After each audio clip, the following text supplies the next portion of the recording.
From the studios of Farm Journal Broadcast, this is AgDay.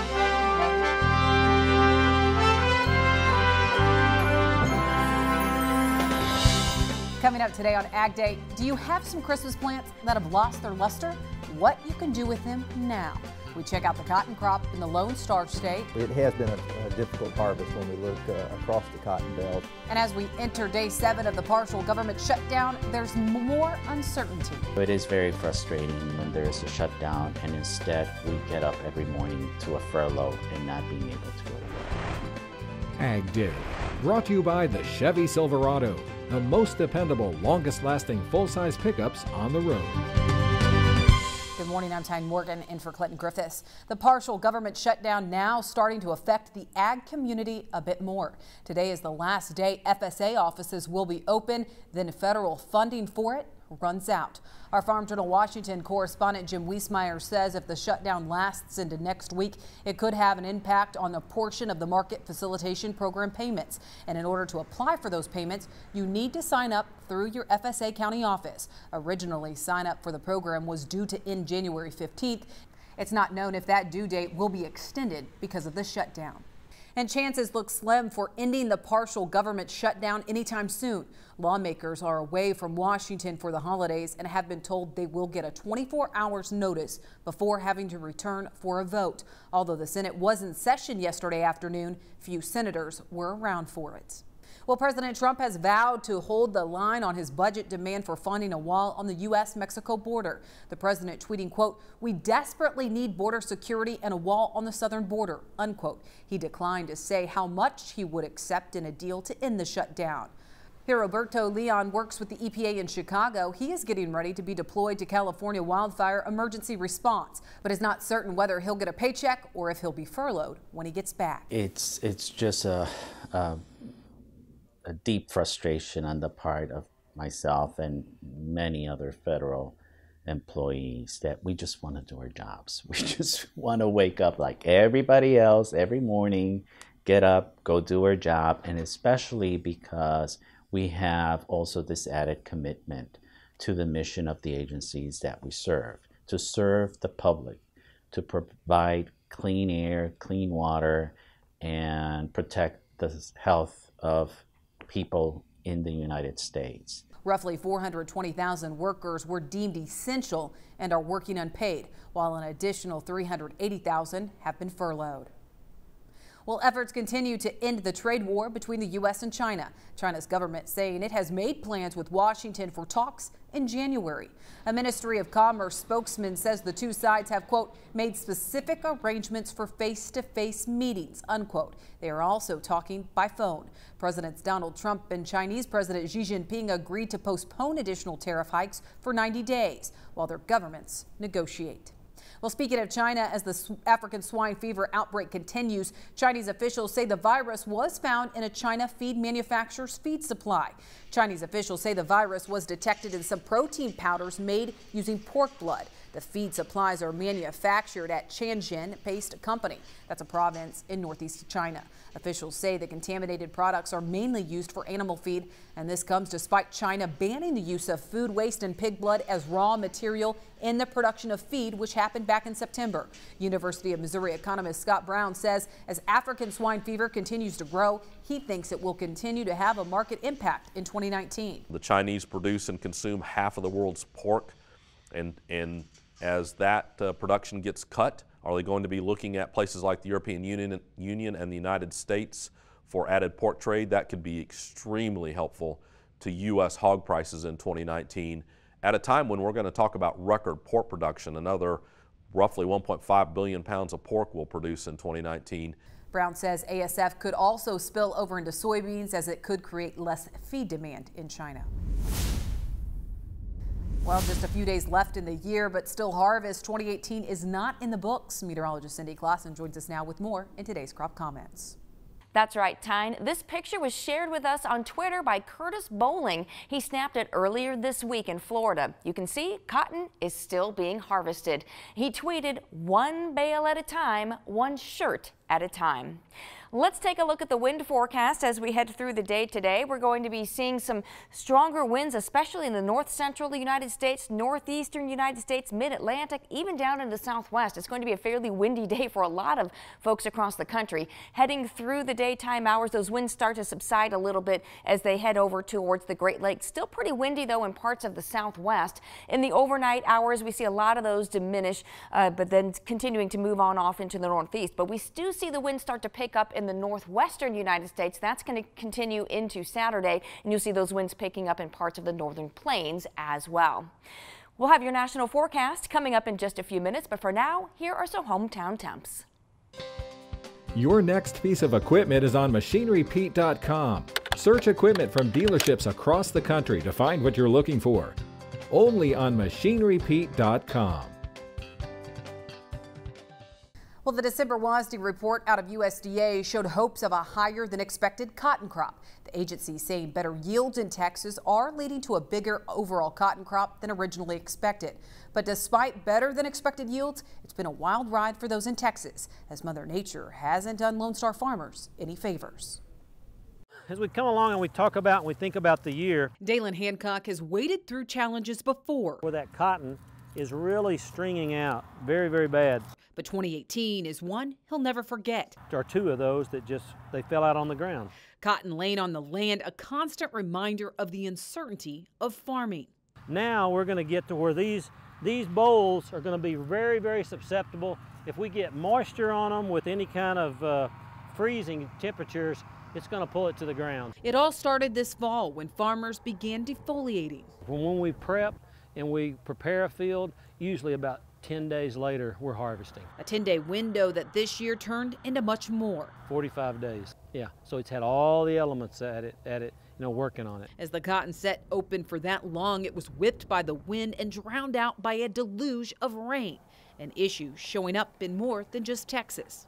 It has been a difficult harvest when we look across the cotton belt. It's more than just the harvest crawl, but the rain's impact on the quality of the 2018 crop. If we look at the USDA quality reports, really the one thing we're seeing is some of the quality characteristics related to color are a little bit below the 5-year average. So I think that's where the weather is really showing its impact, is a little bit on the color side, and we're seeing that in all the regions. More than just bringing in this year's crop is weighing on producers. It's confusion and chaos encompassed with trade talks with China, creating even more stress for farmers. My biggest worry and concern is what's going on with the tariffs. Adam says currently China is producing about 15 million bales less cotton than the country currently consumes. They've been supplying that shortfall, if you want to call it that, by importing around 5 to 6 million bales from all sources, and then working their stocks down by about 10 million bales a year, trying to work down that huge level of reserves that they had.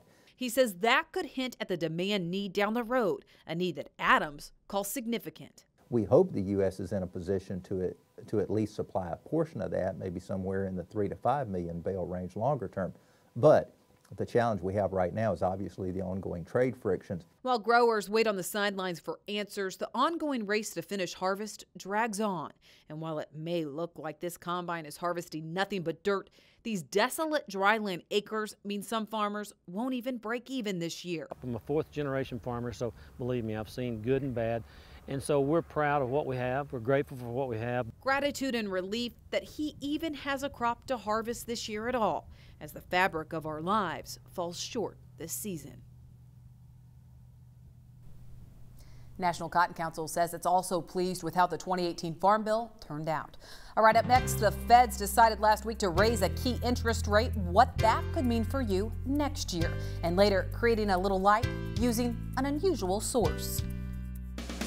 AgDay, brought to you by Corvus Corn Herbicide from Bayer. Get an early season win against weeds with Corvus for end of season rewards. In agribusiness, markets remain on the defensive on Thursday with not much changing when it comes to corn and soybeans. But cattle hit new contract highs. Here's more from the CME. We have seen the cattle market take a big move higher out above contract highs with the help of some wintry weather playing into price action here today. We got out above contract highs for that February contract, 123.90. This is going to be key support going forward. Resistance now becomes support, 123.25 to 123.90. So long as the bulls can defend this on a closing basis to wrap up the week and really the year, they remain in full control. However, if we do see the market subside and this premium come back out of the market, following this weather storm, we could see some long liquidation from the funds. With your grain market update, we have seen kind of a bleed lower here all week in this holiday trade where we're getting a little bit less participation as you see the volume kind of thin out after Christmas and going into the new year and the weekend. Key technical support levels coming into play across the board though, corn, soybeans, and wheat, all at kind of inflection points, I guess you could say. Now, as far as the soybeans are concerned, the March contract, 880, there's a trend line that comes in from those contract lows in September, the October lows as well as the November lows. So again, very pivotal spot down here. We tested it earlier in the morning. We need to see this hold on a closing basis. If we can do that, I think we may be able to attract new buyers going into next week. Well, 2018 was a year the Federal Reserve changed the course of interest rates, choosing to raise rates. The move is one that's drawing the criticism of President Trump. This morning, Clinton Griffiths sits down with Tommy Grisafi to look at interest rates and how you should prepare for 2019. Tommy Grisafi, Advanced Trading, our guest here today. Tommy, let's talk about these interest rates. The Fed comes out, raises a 1/4 percentage point. But really what the trade seem to be watching is what does this mean for next year? Yeah, so there's a lot of young farmers out there who thought that their biggest problem was price.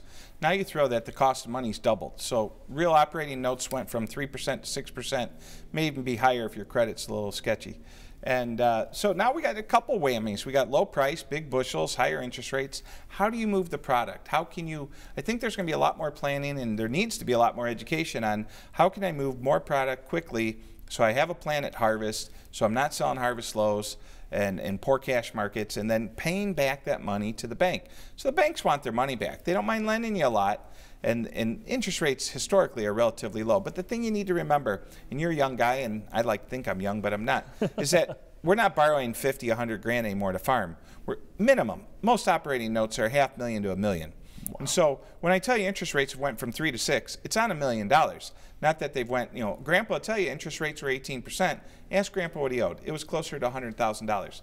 Incredible amount of pressure back then, but the numbers in farming are so much bigger. So I think it's really important to educate yourself. If you're a young guy, 32 and under, you haven't seen this. Now we talked that the stock market might be down on the year. Probably will close down on the year. So you got a combination of some things. It's not necessarily a bad thing for grain prices, but we're in the bushel business. We're growing large amount of bushels at a low price. The government's even paying you to grow big bushels. The government didn't say we're mad at you, you grew a big soybean crop. They said, oh, we'll pay you per bushel what you grew. They're not paying you to not grow. So pretend, not pretend this is real. You got to assume we're going to continue to be in the bushel business, big bushels, and interest rates are a big deal. You may not realize it now, but it is not free to store grain for an extended period of time. Yeah, and we stored a lot of grain this year. And so now we've got to kind of retool things and get your pencil back out and try to sharpen back up for 2019. Thank you, Tommy. Yeah. All right, we'll be back with more Ag Day in just a minute. Interested in spending a day with a trader? Call Tommy Grisafi at 800-664-4383.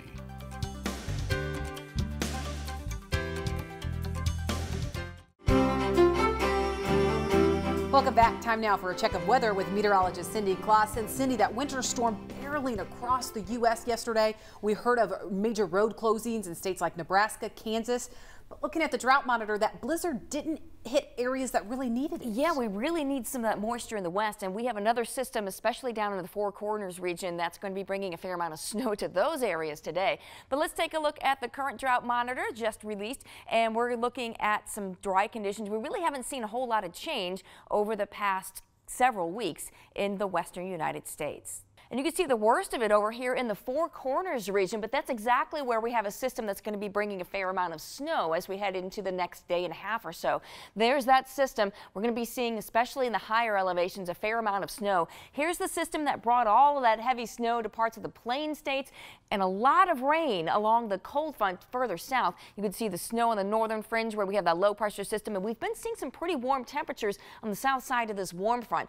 As we head through today, everything moves on off to the east with that system, so we're going to see that heavier rain moving off into the southeastern states along the mid-Atlantic. We still have the snow even later on this evening. A little bit of rain and snow into the Pacific Northwest as well. A secondary trailing cold front moving through the Great Lakes will bring a little snow there as well, and some cooler air also for the weekend. Much of the nation's midsection dries out for a lot of the weekend. Still that snow, especially over New Mexico, rain and snow in the northwest. While this main system starts to pull offshore, we've got that secondary front still bringing a little snow to parts of the northeast.